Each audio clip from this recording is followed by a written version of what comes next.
Bonjour à tous. Nous venons de voir comment placer un nombre dans la BAC.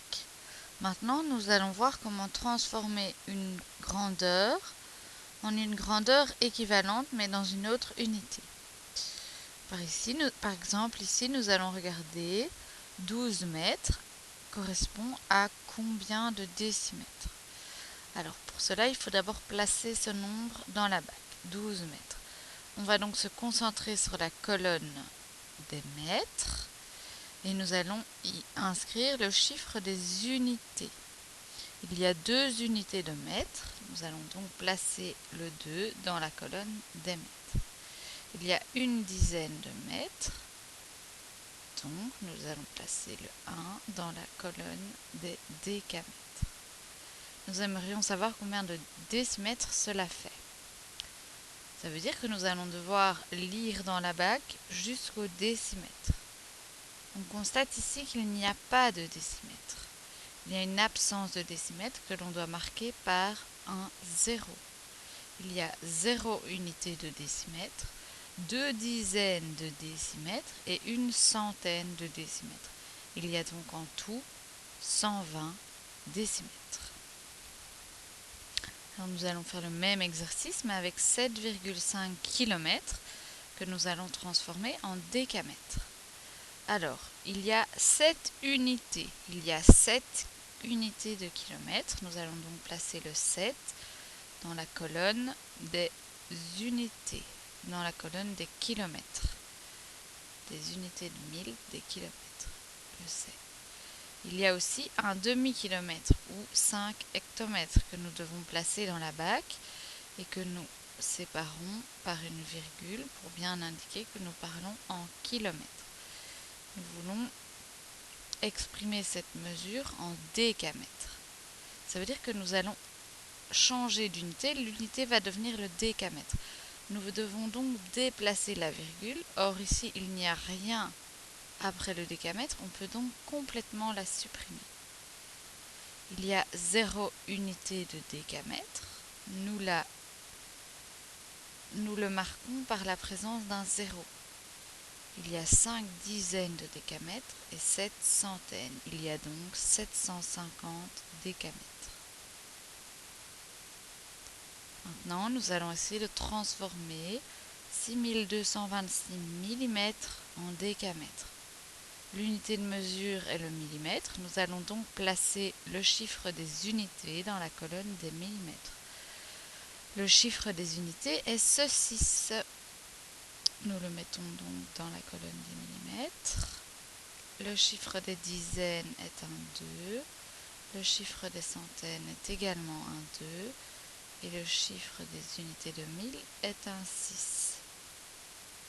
Alors, nous devons nous exprimer en décamètres. Nous devons donc regarder dans la colonne des décamètres combien d'unités il y a. On constate qu'il n'y en a pas. On le marque donc par la présence d'un 0. Or, on sait qu'il y a une partie plus petite que le décamètre. Avant d'aller la regarder, il faut absolument placer la virgule pour indiquer qu'il n'y a pas de décamètre mais qu'il y a une partie décimale.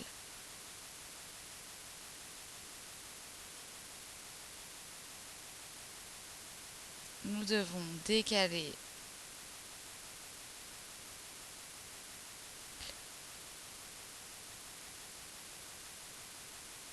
notre cache. Donc je remets parce que il s'est passé quelque chose d'un peu bizarre. Donc nous avions 6226 mm que nous avions placé en dessous. On a voulu lire combien de décamètres il y avait, il n'y en a pas. On ajoute une virgule pour bien indiquer que il n'y a pas de décamètre mais qu'il y a une partie décimale. Et ensuite on peut aller lire ce qu'il se passe. Et on constate donc qu'il y a bien 0 décamètre et 6226. 0,6226 décamètres. Alors, maintenant, nous allons essayer de transformer 463,8 cm en hectomètres. Le chiffre des unités est le 3. Et nous parlons en centimètres. Nous allons donc mettre le 3 dans la colonne des centimètres. Ensuite, nous complétons le nombre.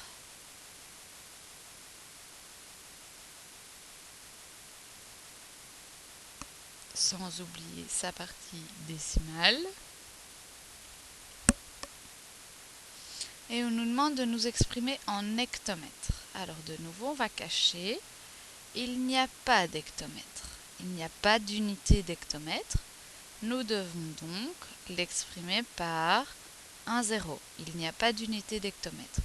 Mais nous savons qu'il y a une partie plus petite que l'hectomètre. Nous devons donc placer la virgule après l'hectomètre. Nous pouvons donc la déplacer pour indiquer que la partie décimale commence après l'hectomètre. Il n'y a pas non plus de décamètre. Nous devons donc l'indiquer par un 0. Sinon, la réponse ne serait pas la même. 0,04638, c'est différent de 0,4638. Il faut donc bien indiquer par un 0 qu'il y a une absence de dixième. Et donc, la réponse est 0,04638.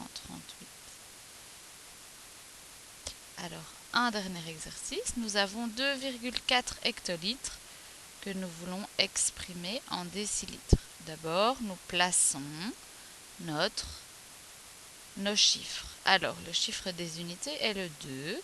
Il y a donc 2 unités d'hectolitres. Je le place donc le 2 dans la colonne des hectolitres. Ensuite, il y a 4 dixièmes d'hectolitres. Je le mets.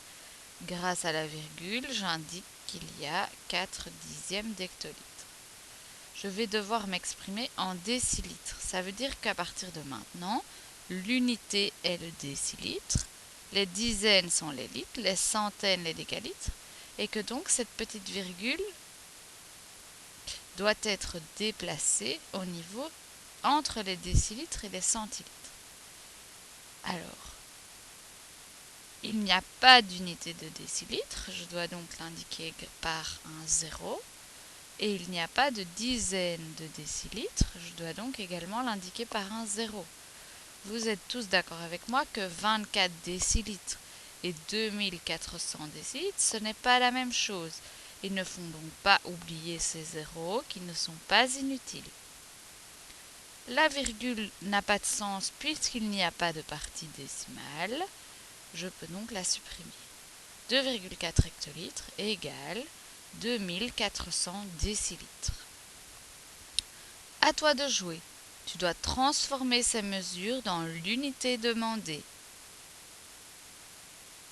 7636 grammes égale combien de kilos?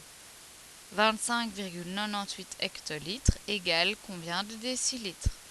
12 978,6 mm égale combien de décamètres? 57,69 décilitres égale combien de millilitres? 5678 centigrammes égale combien d'hectogrammes? 26,397 décamètres égale 2639,7. À toi de trouver l'unité de mesure. 1,98 kg égale 19 800. À toi de trouver l'unité de mesure. Tu peux te servir de la bac. Essaye de te faire un petit mémo pour ne pas devoir regarder la vidéo à chaque fois que tu auras une hésitation. Bon courage!